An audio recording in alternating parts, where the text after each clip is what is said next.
Hoekom praat ma met my kamermaat? Want ek moet weet wat aangaan. Hierdie mense maak 'n saak. Ek het vir ma vertel wat gebeur het. Jy het my nie gesê jy loop weer in jou slaap nie. Want ek wil nie vir hier by 'n flip and shrink sit nie. Ek handle dit. Duidelik nie.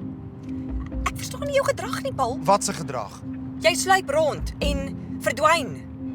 Jy praat nie met my nie. Ek weet nie wat in jou kop aangaan nie.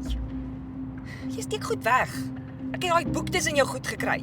Wat se boek? Oor die moordenaars. Het maar deur my goed gegaan. Wat maak jy daarmee? Dis die weird meisie van die snoepie sin. Okay, ons kan rustig praat as ek terug is.